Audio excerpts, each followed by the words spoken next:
What's up guys, Akariss here, bringing another Fire Emblem Heroes video.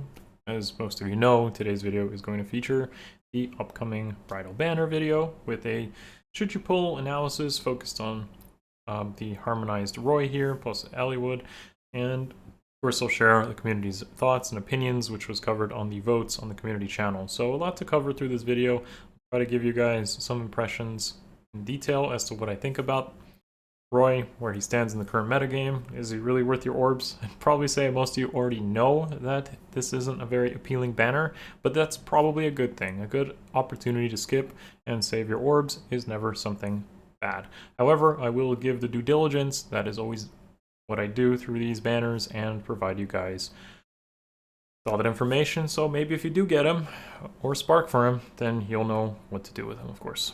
Okay, so yeah, before we begin, let's talk about a couple of things that make this channel happen. So this video is sponsored by you guys, aka people watching this video. If you are a completely F2P viewer, your view and like always counts, so that means a lot to me. I see those stats, I see the analysis, and those type of things do keep this channel alive and going. For the rest of you that also want to really show and maybe get something back, I do have my Patreon, which is in the description below. Those are those sort of things that you can get out of it. Weekly podcasts for the initiate tier, for example. We have other things like a defense layout, air defense theory crafting, and a monthly unit review video that are all part of these. You can just go check it out. I'm not going to spend too much time on it, but I do want to send out my regards to those that do take the opportunity to give back. Finally, if you're trying to improve your own game, I do make it very personalized via coaching. Now, I am a teacher, so coaching for me is just natural to just help people more one-on-one, give some tutoring, and if you really like Aether raids or summoner duels or whatever, I'm there to help you guys achieve those results. As somebody who's F2P and been playing pretty much for 4 or 5 years since the game came out and maintains a very, very good record, I highly recommend maybe checking this out if you really want to take your game to the next level. With that being said, let's go back and talk about this upcoming banner. So, the bridal banner coming up is probably not too appealing to many of you, especially if you compare it to something like last year, which I believe had Bridal Catria in it. Or maybe that's 2 years ago. I'm already kind of forgetting, getting old for this, but realistically, Bridal Catria was very impactful, whereas with these ones, they're not so much. So why is that? Is this worth your time at all? Now, if there is the kind of like unit to consider on this banner, it would be Roy and Eliwood. The rest are just flavorful, minor impact type characters. Honestly, like Lilina has good fodder. I guess there's still water, especially if that can be given to healers. Then they would have a great addition to their kit with attack and res, since they don't care too much. Most of them don't care too much about speed, but do appreciate pumping up their attack and res. Lilina being just basically a blue version of Legendary Lilina and not seasonal lock through fire is nice.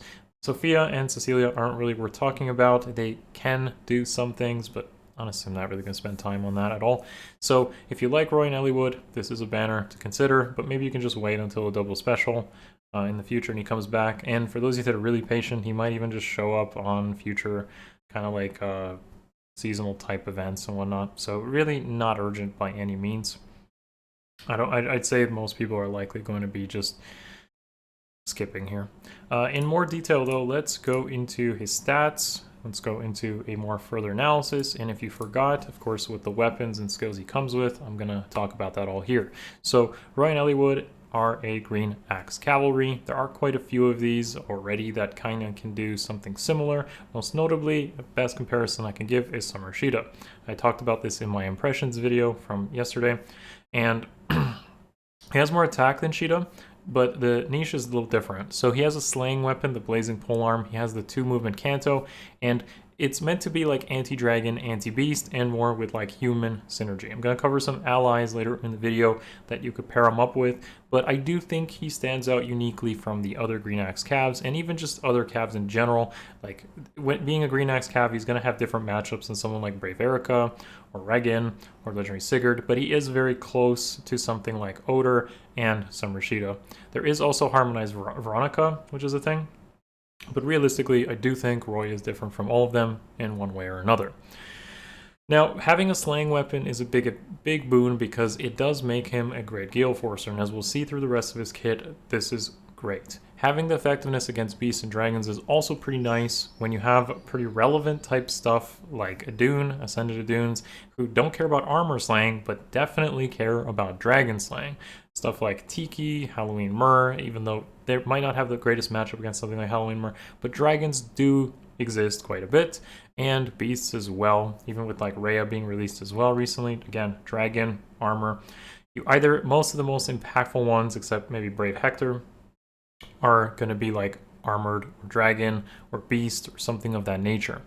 The beauty with Roy here is he's still going to do pretty well against some of the more meta armor, such as Brave Hector, as he does have that color advantage, and as you'll see later with the rest of the skills, this is also true.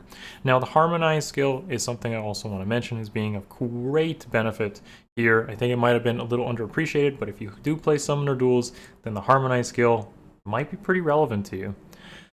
The thing, of course, about Roy is he is a Cav with Canto, and Canto versus Canto control means he's a little bit less impactful, and you might already have something that kind of fulfills this role, whether it's Oder or some Rashida, or even Regan, Legendary Sigurd, whatever. You got like Trace, you got Canto, there's already so many options that fulfill a somewhat similar role. Unfortunately, he is a Harmonized hero and not a Duel, and in my opinion, Harmonized are kind of less good than Duels, as Duel skills affect everyone. Harmonized skills only affect the characters from those games.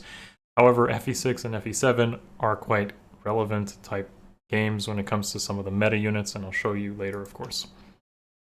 When it comes to the skills, so I did mention the Blazing Polearm being Slaying, Canto, Armor, it has the Dragon Beast effectiveness, and his preference CCL is also pretty good, as it has a kind of better effect than what Human Virtue had, which is within 3 spaces, you give the attack and speed +6. This is relevant because the attack and speed 6 is synergistic with the Blazing Polearm, which will further debuff enemies. But on top of that, there's a secondary effect where if your allies are buffed, he is going to effectively have a tempo effect. So doesn't care about the enemy's special acceleration, and their own special doesn't get denied. This is really good for Gale Forces, really good for specials and stuff like Heavy Blade, or just in general having just some sort of special fired off to do great nuking stuff. And as I mentioned before, the Harmonized skill being like Roy's game, FE6, and Lynn's game, FE7, or Eliwood's game, is super good because there's a lot of really good characters from those games that are meta. Of course, Brave Hector, as we just mentioned, but we'll also have other stuff such as Linja and Adun herself. So the Harmonized skill is also great because it gives buffs to defense and res as well, and not just attack and speed to complement the C skill, the preference C skill. You got your resonance shields, and if you don't remember what that is, basically it denies enemy follow-ups, so it's like a sturdy impact type effect, but it can be used on both phases. And finally, treachery. Now treachery is just going to do more damage based on bonuses. So if you have like 6 tall stats, synergy with someone like Harmonized Azura or Legendary Azura, you're just going to flat out do massive amounts of damage just off of the buffs. So synergy within the C skill, synergy within the Harmonized skill, and just a lot of damage.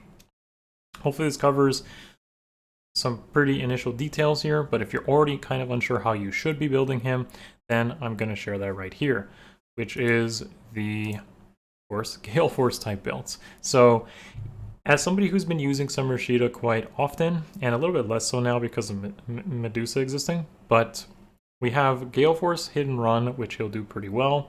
We have Gale Force Follow-Up with Wings of Mercy. Those 2 variations are really good, and the partners that you choose to combine him with will make him great. Finally, in Summoner Duels, using Flow Guard instead of Flow Force, in my opinion, is a bit better. But you could just keep Flow Force if you don't have like Flow Guard sticking around, because that's still pretty unique to Thor.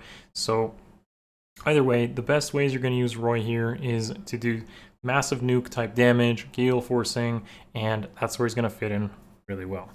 Now, some of the allies, as I've mentioned, are these guys. Now, you might be surprised to see Raphael at the left there because that's a beast, and he synergizes with, of course, humans or non-beasts, non-dragons. But to be honest, I do feel like Raphael is quite a good enabler of Roy because he has a slaying weapon, and if you give him like Quick Impulse, with Raphael, he's going to go down to a 2 charge. Combine that with Heavy Blade and his preference C skill, he's pretty much guaranteed to get a Gale Force 100% of the time, whether it's a 1-shot or a 2-shot, and that's some great synergy, despite, of course, Raphael being a dragon and beast. So Raphael's banner is getting rerun soon, and because of that and the free ephemera, which will give you a +1, it might be a good idea to pick him up if you haven't already and potentially combine him with Roy, especially for something like air offense, to give yourself Gale Force consistency. Now, as I mentioned, here's some FE7 units. Not featured here is a Dune, but Brave Hector has been meta for a very long time, and giving him the harmonized effect through Treachery, Resonant Shields, and just the defense in Res 6 are all things that Hector's going to appreciate. What I think is kind of underlooked here is Treachery will make Hector just retaliate and likely just one-shot a lot of stuff that attacks him. Just off of the massive amount of damage that he doesn't have to rely on a special and just retaliates for already such high attack. On top of that, I think this does make Linja more relevant now because her synergy with Treachery means that she's going to effectively brave for something like 24 or 48 extra damage and maybe even just quad and completely obliterate the enemies without much of retaliation. Now, because Canto and Trace is a bit nerfed, that means that you don't necessarily have to run Trace on someone like Linja, and just running Wind Sweep might be good enough. Either way, if you have those characters, you play Summoner Duels or Air Offense, Roy will add quite a bit to your repertoire. The last thing I want to, of course, mention is the community's thoughts here, and what a big surprise, or maybe it's not a surprise, that everything is. Which is, this is probably the first banner in a while that I've seen where everyone, or a lot of people, most people, are skipping. With 1,800 of you voting here, thank you again if you participated. Most of you seem to be skipping here, and I'd say those that are not are likely probably interested in some favorite characters here, being something like Cecilia, Sophia, Lelina, or of course Roy and Eliwood. First comment here by Marco says, wow, those numbers. And of course it's probably referencing the poll and how different it is. For reference, guys, the Fallen banner was like 50% for free summon circle, and a lot of people were sparking it. So this is a big discrepancy. And Marco says there's nothing at all worth pulling here. The only thing I find really good is Cecilia's art, and thankfully she's the demote. Also, if you have Brave Eliwood, there's not much incentive to waste orbs and get the duel, which is partially true. Brave Eliwood has, again, that dragon and beast effectiveness, but it is a different color, and he doesn't have canto or slaying, so it isn't exactly the same. But there is, of course, pros and cons with Brave Eliwood having a guaranteed follow-up. He doesn't have to rely on the flow effect. He has to pick up Trace alternatively, and he has that DR. So there's of course differences, but for the most part, I kind of have to agree there that there are other calves that exist. So Keeve here says, definitely just free pulls. The first 3 heroes don't really add anything new to the game, and the harmonic hero isn't really that much better than recently released calves like Brave Erica. To be sure, the harmonic skill is quite good, but I don't see much real use for it outside of Summoner Duels. Definitely not going to summon a unit for Summoner Duels, especially since I can't Spark. Even if I free pull Roy, I'll probably just fodder Sturdy Surge to do some. So yeah, Sturdy Surge isn't even really that great fodder, to be honest. You're going to want to use something like Blade Session or the catch skills instead. They're going to be more consistent. And Sturdy Surge won't really work for something like Gale Force. It could be decent for Summoner Duels, I guess, because then you'll maybe get some healing out of that and keep the guys healthy after a retaliation hit. But yeah, there are a lot of calves that have that alternative kind of role, and if you care about Summoner Duels, then sure, Roy Eliwood could be a great addition, but otherwise not really. Like, it's just a new toy for something like air offense at best, and you're not going to use the harmonized skill there. Finally, a comment by Kignov says, I'm flat out broke on orbs, and I can't blame you considering we've had so many good banners back to back the past few months. Maybe most of you don't have any or still saving. We're talking, of course, Anniversary, Hero Fest, and the Hero Rises and whatnot, and even some Legendary Mythic banners could have appealed to many people, including Fallen banner, of course. So, yeah. Banner lacks a new skill that would shake up the meta. For an archetype like Hardy Fighter, did to be enticing or pull. And there's, yeah, so honestly, when it comes to fodder, I completely agree here. The only thing that could be interesting is Stillwater, especially if that can be inherited to healers, like Elamine would really appreciate it, I believe.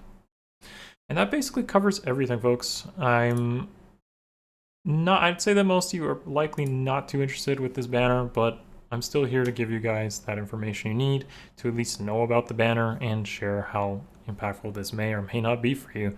And I don't think it really is going to matter much unless you're really big into summoner duels. But since the rewards aren't really that great, there's not really much reason to spend orbs for summoner duels, and you could probably get by even without Roy Eliwood. This isn't like Dual Crom or Dual Dogger, where they're definitely far more impactful, and even Harmonized Sonya is pretty good now. I don't expect Roy Eliwood to be that impactful. They definitely will be, but I don't see them being as impactful as some of the previous releases we've had so far. Thank you for watching as always, guys. If you haven't pressed the like button, please do so. It really does help, and I do see it. Leave a comment below what you think of these characters. The algos, I will read, and I'll respond to some. Can't get all of them, but I definitely see your messages. If you haven't subbed, 35% of you, let's bump that up a little bit. I appreciate anything that you guys want to do to keep me going and keep this content flowing. Love you all. See you in the next one. Peace.